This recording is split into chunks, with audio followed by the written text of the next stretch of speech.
पता नहीं होता है, तो बच्चे को ये पता रहता था, इसलिए बच्चा फिर अपने घेरे को तोड़ करके बाहर नहीं जाता था। ये बात हमने बताई। फिर उसी में कुछ संभवतः प्रश्न आया राजनीतिक, तो हमने कहा राजनेता जो है वो दोनों करते हैं, एक तरफ अपनी लड़कियों का ब्याह मुसलमानों से कर रहे हैं और लव जिहाद का ढोल भी पीट रहे हैं। और फिर हमारे मुंह से निकल गया कि रामलाल नाम के संघ के कार्यकर्ता हैं, उनकी बेटी के विवाह में स्वयं प्रधानमंत्री जी गए थे और उन्होंने आशीर्वाद दिया था। तो जब प्रधानमंत्री स्वयं इस तरह के विवाह को आशीर्वाद देंगे जिसमें एक हिंदू लड़की हो और मुस्लिम लड़का हो, तो लोग तो इसी को आदर्श समझेंगे ना। तो दोनों कैसे हो सकता है? एक तरफ आप लव जिहाद के बारे में लोगों को सचेत भी कर रहे हैं और दूसरी तरफ आशीर्वाद भी दे रहे हैं। तो कोई व्यक्ति संघ के रहे होंगे, वो खड़े हुए, उन्होंने कहा नहीं आप गलत बोल रहे हैं, वो बेटी नहीं, रामलाल जी की बेटी के विवाह की बात नहीं है। तो हमने कहा कौन है? बोले उनकी भतीजी है। रामलाल जी तो संघ के प्रचारक हैं, वो अविवाहित रहते हैं और उनकी बेटी कैसे हो सकती है? तो हमारा कहना था कि भाई भतीजी भी तो बेटी ही होती है, हमने बेटी शब्द कहा तो भतीजी भी बेटी होती है, एक बात।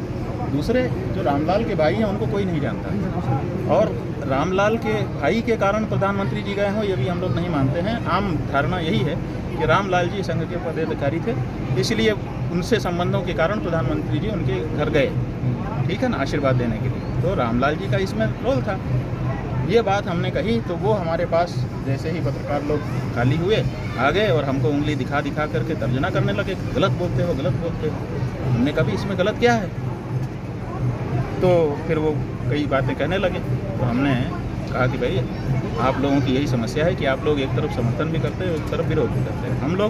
हम लोग ये नहीं करना चाहते। हम लोग चाहते हैं कि अगर विरोध करना है तो हम विरोध करें, फिर समर्थन न करें, और समर्थन करना है तो फिर विरोध न करें। दोनों के पक्ष में तर्क हैं, विपक्ष में भी तर्क हैं। ये तो जिस तरफ समाज को नेता ले जाना चाहेगा वैसे तर्क स्थापित करके ले जा सकता है। तो ये बात हुई। जैसे ही अब उनको हमने कहा भाई हमको गलत कहने की, वो कहने लगे नहीं तो गलत कह रहे हो आप, गलत नहीं करना चाहिए।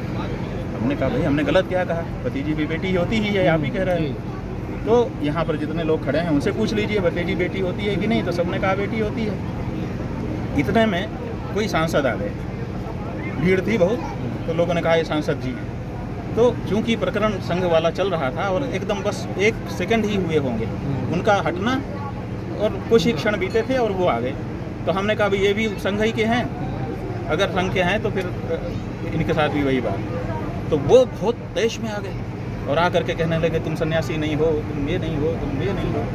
हमने कहा भैया हम जो हैं सो वही हैं, आप प्रमाण पत्र देने वाले कोई हो। आप एक तरफ समर्थन भी करते हुए दिखाई देते हो, एक तरफ विरोध भी करते हुए दिखाई देते हो, जो कि हम लोगों को समझ में नहीं आता है कि असल में आपका क्या कहना है। तो आप लोग साफ होइए, अगर विरोध करना है तो विरोध करिए, समर्थन करना है तो समर्थन करिए। हम जहाँ तक हमारी बात है, हम सनातन धर्मी लोग, हम भेदभाव मानते हैं इस मामले में, और ऐसा भेदभाव नहीं मानते कि हम किसी को मुसलमान होने के कारण परहेज करें, उससे हम नफरत करें, उसका अनादर करें, ये हम नहीं मानते। लेकिन हम ये मानते हैं कि ब्याह शादी खाना पीना हमारा अपने में होता है, उनका अपने ढंग से होता है। ये इनकी समस्या है, हमने ये कहा, अब आप फिर कह दे रहे हैं, अब चूँकि कहलवा रहे हैं तो कह दे रहे हैं कि राष्ट्रीय स्वयंसेवक संघ के जो मोहन वैद्य जी हैं, उन्होंने वक्तव्य दिया कि हमारे 30,000 स्वयंसेवक उत्तर पूर्व के वो गौ मांस खाते हैं, हम किसी के खाने पीने पर रोक नहीं लगाते। तो जब तुम्हारे सेवक गाय का मांस भी खाएं, मुसलमानों से ब्याह भी करें, तब भी वो हिंदू, और हम उनसे परहेज करें तब भी हम हिंदू, तो दोनों को कैसे बनेंगे? तो इसका मतलब कि 2 तरह के हिंदू हो रहे हैं। तो भैया हम तो सनातनी के आचार्य हैं और सनातनी के ही आचार्य बने रहना चाहते हैं, और सनातन के अनुसार ही हम ये जो कहते हैं सब में परमात्मा को देखो,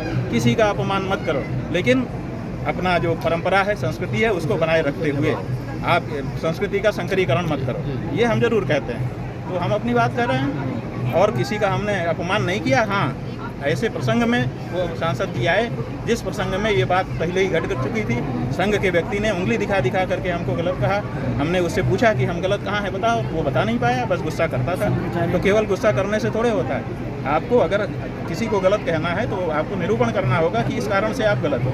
हमारे मुँह से बेटी शब्द निकला कि रामलाल की बेटी, तो हमने उनसे पूछा कि भाई, और सभी से पूछा जो खड़े थे, अभी हम पूछ लेते हैं एक बार, क्यों भाई, भतीजी बेटी होती है कि नहीं होती? बेटी सम्मान होती तो ये बात बेटी होती है, बेटी समान कहोगे तो व्यवहार बिगड़ जाएगा जी, बेटी ये कहना पड़ता है। और प्रधानमंत्री जी रामलाल के कारण ही गए थे, ऐसी धारणा हम लोगों के मन में है, क्योंकि रामलाल ही पदाधिकारी थे, उनका भाई पदाधिकारी नहीं। तो ये बात है, और कोई बात नहीं। ठीक। हमसे जुड़े रहने के लिए हमारे YouTube चैनल को सब्सक्राइब करें और नई वीडियो की नोटिफिकेशन के लिए बेल आइकॉन को दबाएं। अगर आप ये वीडियो Facebook पर देख रहे हैं तो लाइक जरूर करें और ज्यादा से ज्यादा शेयर करें। धन्यवाद।